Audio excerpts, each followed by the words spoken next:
las reflexiones que les di hace unos minutos, sugiero, sugiero, revisen el sitio web del Colegio de Abogados de Valparaíso y ahí tal vez se los puedo mostrar yo. Mira,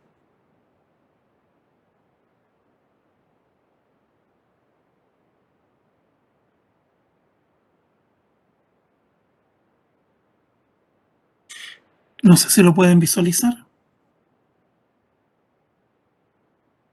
Sí, profesor. Sí se ve. Ya. Más o menos el sitio web del Colegio de Abogados del Paraíso es un colegio antiguo, eh, pero tiene algo interesante que no está en otras partes. Tiene el arancel profesional. Y en el arancel profesional a uno le dan una orientación de cómo debe fijar sus honorarios. Si hay libertad, ¿ya? Hay absoluta libertad. Los abogados colegiados tratan de seguir este arancel que le da orientaciones sobre cómo fijar sus honorarios para resguardar la dignidad de la profesión. Porque esto se distingue por distintas materias, ¿ya? ¿Por qué? Porque fundamentalmente la proliferación de abogados ha aumentado la demanda y hoy día se cobran honorarios ridículos, en ocasiones por gestiones judiciales que son bastante complejas o que demandan tiempo. Y lo barato en ocasiones le cuesta caro al cliente. Si les interesa, revísenlo. El arancel no está en el, interesantemente no está en el sitio web del Colegio de Abogados de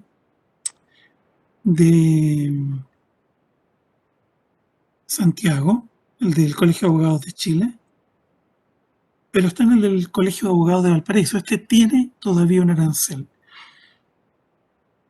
para aquellos que se quieran colegiar y para los que no, tengan presente lo siguiente, que cuando se fijan los honorarios, se pide la regulación de honorarios en sede judicial. Usualmente el arancel, por lo menos en la quinta región y aquí también un poco, el arancel suele ser observado, suele ser seguido por los jueces. Ya, para que usted tenga una idea de cuál es la importancia del arancel, en el fondo, sepa cobrar, cobre justamente por sus trabajos, por el trabajo que realiza. Objeto que haya servido de algo, haber venido de la universidad y poderse ganar la vida en él. Bien, lo otro importante, lo otro importante es que em, estamos en pandemia, es más difícil, pero siempre es bueno relacionarse en la universidad, formar redes, porque esas redes le van a servir el día de mañana para insertarse laboralmente. No puede estar en la universidad aislado. Hoy día es más difícil, lo sé, pero esto probablemente no va a durar toda la vida. Em, y lo otro, hacer vida gremial. Si usted quiere ser considerado para nombramiento y cosas por el estilo, tiene que hacer vida gremial. No está de sobra. La vida gremial permite que a uno lo conozca. Y eso en ocasiones permite contrapesar el hecho de que una persona no provenga de familia de abogados, no provenga de, no sé, lo más top de la sociedad, sino de un lugar normal, como cualquier hijo de vecino o hija de vecino. Son las redes lo que le ayudan a usted a contrapesar aquello. Así que sea bien estratégico en esto para planificar su carrera. Tengan presente que muchos abogados enfrentan el drama y el dilema que los clientes no le quieren pagar los honorarios y tienen que demandarlos, ¿ya? Con todo lo que ello significa. Tienen que andar telefoneándoles, haciendo de cobranza, etcétera. Es la parte difícil de vivir de la profesión, ¿ya? Trato de sensibilizarlos con ello a lo que son las realidades de nuestra profesión. Objeto que usted vea a qué se va a dedicar. Bien, Vamos ahora a un nuevo principio. Hemos visto el principio del debido proceso. Vamos a la presunción de inocencia. Bueno, la presunción de inocencia, o principio de la presunción de inocencia, lo deducimos en realidad de la prohibición de presunciones de derecho que está en el inciso séptimo. Si vemos la Constitución, nos vamos a dar cuenta que ella solo dice que la ley no podrá presumir de derecho la responsabilidad penal. Recordemos que las presunciones pueden ser del hombre o de la ley. Las de la ley pueden ser simplemente legales o de derecho. Las simplemente legales son juris tantum, famosas presunciones juris tantum, son aquellas que admiten prueba en contrario. Perdón, estoy grabando.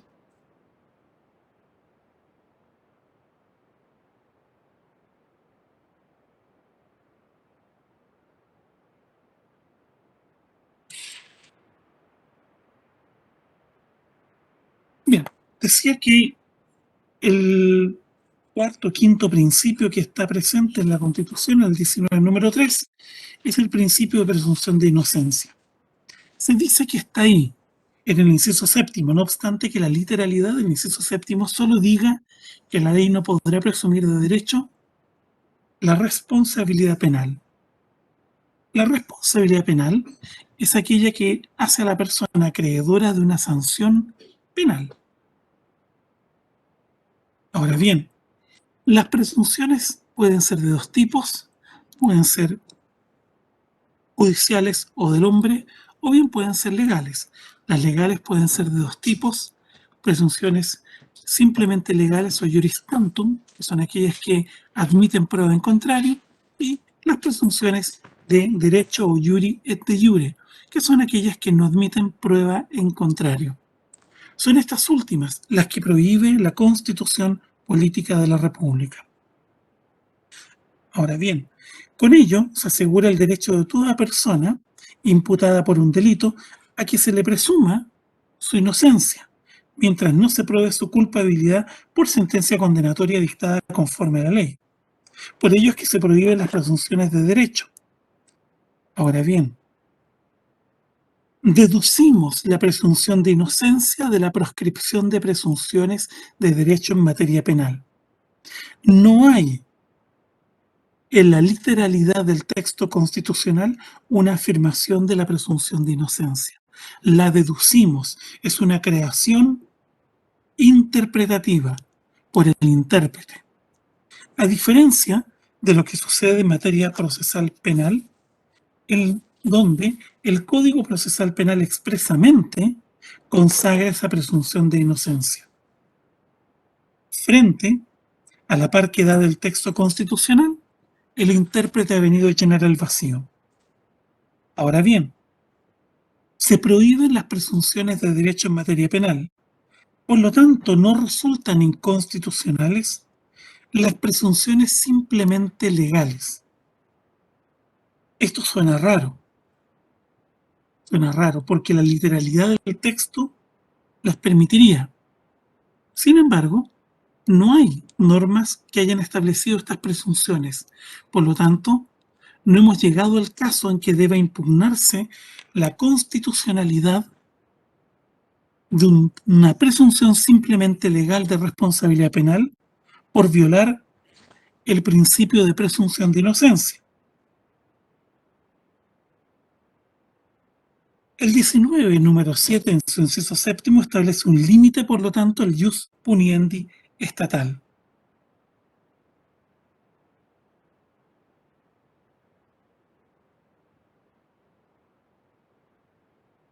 ¿Cuáles son los requisitos que deducimos de la presunción de inocencia? ¿O cuáles son los requisitos o elementos? Primero, que la carga probatoria sobre los hechos constitutivos de la pretensión penal corresponde a la parte acusatoria, al Ministerio Público. Todo el trabajo lo realiza el Ministerio Público. La defensa simplemente se encarga de revisar el trabajo del Ministerio Público, solicitar algunas diligencias y debe estar atenta a que el principio de objetividad sea respetado por el Ministerio Público, que no se omitan pruebas o evidencias. Ha habido casos famosos en que, algún caso famoso en que se descubre que hay una prueba omitida. Es importante. Segundo, solo constituye prueba aquella practicada en el litigio bajo la inmediación del órgano jurisdiccional y con respeto a los principios de contradicción y publicidad. La prueba penal se incorpora al proceso, pero para ello debe pasar por un procedimiento para su impugnación. Tercero, la valoración conjunta de la prueba es una potestad exclusiva del órgano jurisdiccional, debiendo razonar el resultado de la valoración. Corresponde, salvo los casos excepcionales en que el juez de garantía puede decidir sobre la responsabilidad penal, por regla general corresponde al Tribunal del Juicio Oral en lo penal decidir sobre la responsabilidad penal previa valoración de la prueba incorporada al proceso penal y por lo tanto absuelve o condena por mayoría o por unanimidad. A diferencia de lo que sucede en otros tipos de procedimientos, no hay una decisión unipersonal. Siempre se requieren mínimo 2 de 3. Y cuando la condena es unánime, no hay mucho que decir. No hay mucho que decir. Es difícil. ¿Por qué? Porque primero no hay apelación.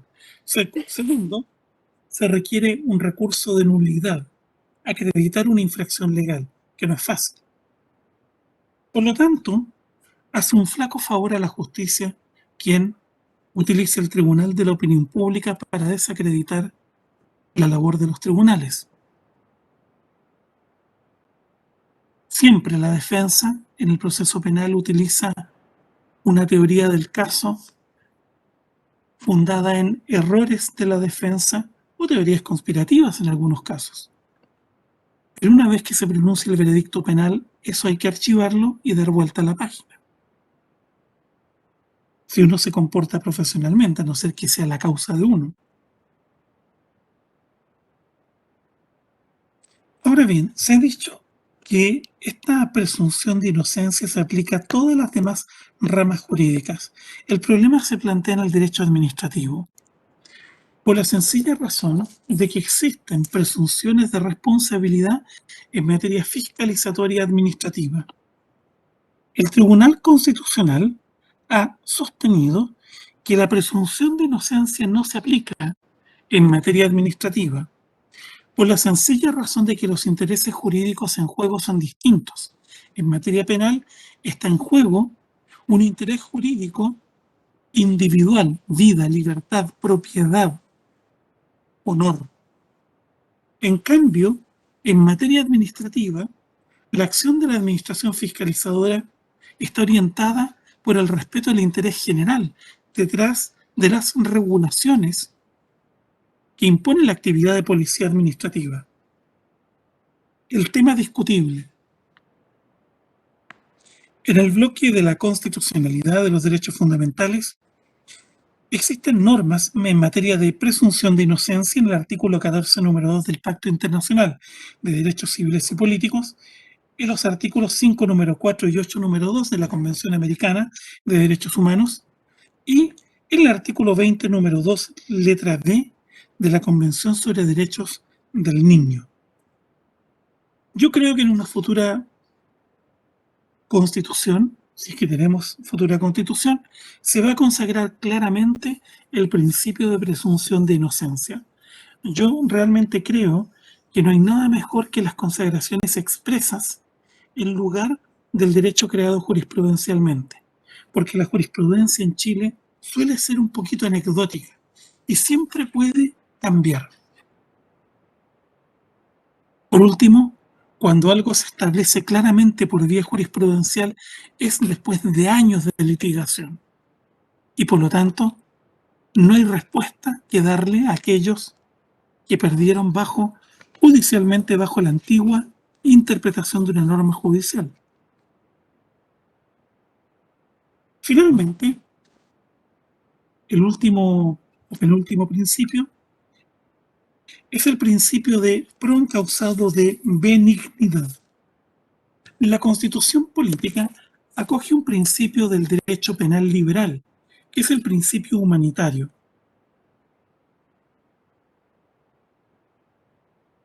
Indica, en su inciso séptimo, que ningún delito se castigará con otra pena que la que señale una ley promulgada con anterioridad a su perpetración. Esa parte no se aplica a este principio. Es lo que viene a continuación, a menos que una nueva ley favorezca al afectado. El principio proencausado de benignidad se traduce en que el legislador puede establecer sanciones penales más benignas para un condenado y por lo tanto ello se traduce en una rebaja de la condena. Si una persona ha sido condenada a un determinado número de años en virtud de la ley vigente con anterioridad a la perpetración del hecho punible, si posteriormente una nueva ley rebaja la pena asignada al mismo hecho punible, entonces esa rebaja se aplica al condenado. Hay un principio de benignidad. Lo mismo si un hecho deja de ser delito. Si un hecho deja de ser delito, si una conducta penal deja de ser delito, entonces aquel que ha sido condenado queda inmediatamente sobreseído definitivamente y puede salir en libertad. Ante todo, el constituyente aquí adopta un principio, insisto, que proviene del derecho penal liberal, y es el principio pro benignidad, de darle el trato más favorable al condenado.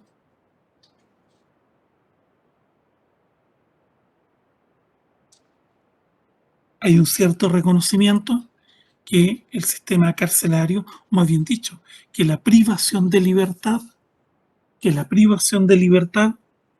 es una consecuencia gravosa, aunque sea merecida, pero gravosa porque el individuo naturalmente es un ser libre.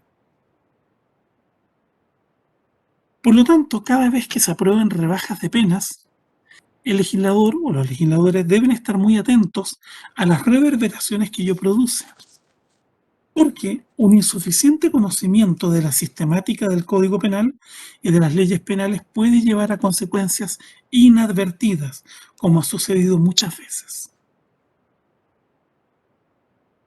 Vamos al principio de legalidad o de reserva penal. Este principio se traduce en un aforismo latino que es nulla pena, nulla crime sine lege. No hay pena y no hay crimen sin ley. Está receptado en el inciso séptimo del 19 número 3 en su primera parte y en el inciso final. Indica la Constitución en el 19 número 3, inciso séptimo, primera parte: ningún delito se castigará con otra pena que la que señale una ley promulgada con anterioridad a la perpetración, a su perpetración. Como sabemos, no solo el tribunal, el procedimiento debe estar establecido con anterioridad a la perpetración del hecho, sino que también la calificación de una conducta como delito, conducta humana como delito, debe estar establecida con anterioridad a la perpetración del hecho. De lo contrario, tendríamos leyes ex profeso. De esa manera se asegura la libertad de la persona humana. Ahora bien, esto es un principio de reserva penal. La reserva penal obedece a la seguridad jurídica y es otro límite al jus puniendi estatal. El inciso final del 19, número 3, indica que ninguna ley podrá establecer penas sin que la conducta que se sanciona esté expresamente descrita en ella. Esta norma lo que hace es proscribir las leyes penales en blanco. La ley penal debe sancionar delitos. Los delitos consisten en conductas, pero las conductas punibles deben estar expresamente descritas en la ley que las sanciona, no tácitamente. Los elementos de la reserva penal son, en primer lugar, una ley escrita. El tipo penal se establece por ley y no cabe delegación legislativa. No se pueden dictar DFLs para crear delitos. Lo dice la Constitución. Dice que no procede la delegación o la dictación de DFLs en materias comprendidas en las garantías constitucionales. Ergo, no cabe DFL para crear delitos. ¿Por qué? Porque el principio de reserva penal está en el 19 número 3, dentro de las garantías constitucionales.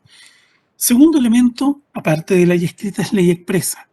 Este es el principio de tipicidad penal que conduce a la descripción objetiva del tipo por la ley. Debe estar total o parcialmente definida en la ley el tipo penal. Y digo parcialmente porque la Constitución solo dice expresa y no completamente, a diferencia de lo que sucedía en el anteproyecto de la Comisión Ortúzar, que exigía que la descripción fuera expresa y completa. La Constitución eliminó el adverbio completamente. Por lo tanto, solo se exige una descripción, ya sea total o parcial, en la ley penal, para proscribir las leyes penales en blanco. En materia administrativa, en que también se expresa el ius puniendi estatal, este principio de tipicidad se relaja un poco más. Solo se exige que haya un núcleo fundamental, porque ciertos elementos de la descripción de la conducta no están en la ley, sino en normas administrativas. El tercer elemento es el de la ley estricta o exclusión de la analogía. En materia interpretativa, en el campo penal, se proscribe o se prohíbe la analogía, y lo dice el artículo 5 del Código Procesal Penal. La analogía solo se puede utilizar para favorecer al imputado, pero no para perjudicarlo. Menos pueden crearse delitos por analogía. Cuarto principio o elemento es el de la ley previa. Esto es el principio de irretroactividad de la ley penal. No se pueden aplicar sanciones penales o administrativas ex post factum, salvo salvo que se aplique el principio pro imputado de benignidad, es decir, para favorecer al imputado o al administrado son sanciones administrativas. Ello no es sino manifestación del principio pro homine del artículo 5 del Pacto Internacional de Derechos Civiles y Políticos. En este punto tienen que leer también el artículo 18, incisos segundo y tercero del Código Penal, que se refieren a esta situación. Esta hipótesis de una benignidad constitucional,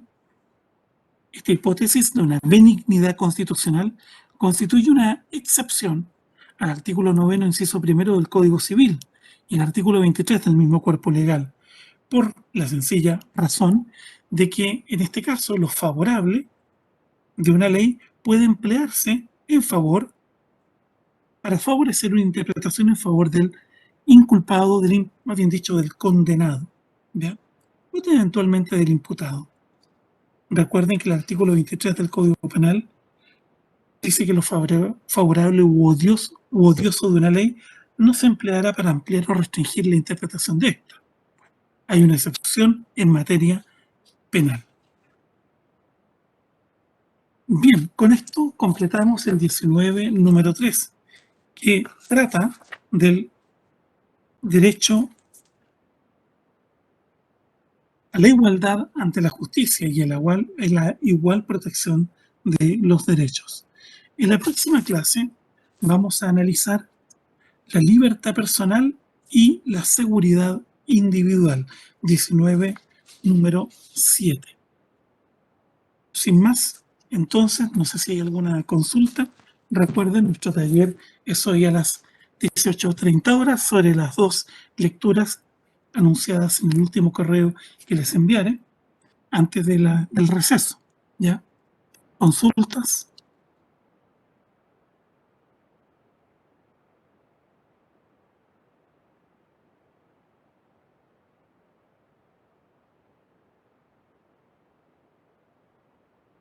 ¿Hay alguna consulta? No por mi parte, profesor. Recuerden, tienen que revisar los preceptos legales y convencionales que yo cito en clases. No lo hago porque sí. Pueden salir preguntas sobre la Convención Americana a propósito de determinados derechos. Lean el Pacto Internacional de Derechos Civiles y Políticos y la Convención sobre Derechos del Niño en lo pertinente, pero en la Convención Americana tienen que hacer la confrontación. Si yo les menciono el Código Penal, tienen que leer esos artículos y estudiarlos para entender cómo opera este tema de la benignidad. Bien, sin más entonces, me despido y nos vemos en el taller de la tarde que se administra online en la forma acostumbrada. Hasta luego.